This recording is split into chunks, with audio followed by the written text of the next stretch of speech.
నిన్న ఇవాళ లీక్ ఇచ్చారు. ఇవాళ ఏం లీక్ ఇచ్చారు? టెలిఫోన్ ట్యాపింగ్ కేసులో కేసీఆర్కు నోటీసు, కేటీఆర్ నోటీసు, హరీష్ రావుకు నోటీసు ఇస్తున్నారు. ఇప్పుడు ఏడట, ఇప్పుడు ఇస్తున్నట్టు ఇలా లీక్ ఇచ్చి అసెంబ్లీ అయిపోగానే ఇస్తాడట. అసెంబ్లీ అయిపోగానే ఇస్తాడట. ఎంతకాలమైంది దీని మీద మాట్లాడబట్టి? వాడు ప్రభుత్వం ఏర్పడ్డ మొదటి రోజు నుంచి దీని గురించి ఏడవని రోజు లేదు. వాడు కరెంటు మీద ఏడ్చిండు, వచ్చిన రిపోర్టును కిందంగా లోపల పెట్టుకున్నాడు, బయట రానికుండా. ఇది చూస్తే నా ఇజ్జత్ పోతుంది అని.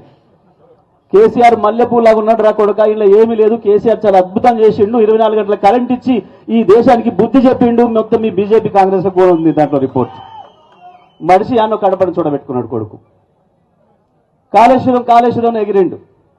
కోర్టు చూసింది, దీనిలో ఏం లేదురా, నీ ముఖం నీ ముండ ఏముంది, దీనిలో బ్రహ్మాండంగా కట్టిండు కాళేశ్వరం కేసీఆర్, నీ కనీసం చేతగాట్లే రిపేర్ చేయడానికి అని చెప్పి ఆడ వాడు దొబ్బింది. ఈ ఫార్ములా ఆ ఫార్ములా అన్నాడు. ఏ ఫార్ములా లేదు, చివరికి తీసుకొచ్చుకొని ఆడోళ్ళ పోటీలను పెట్టి వాళ్ళతో తన్నించుకున్నాడు. అయిపోయింది.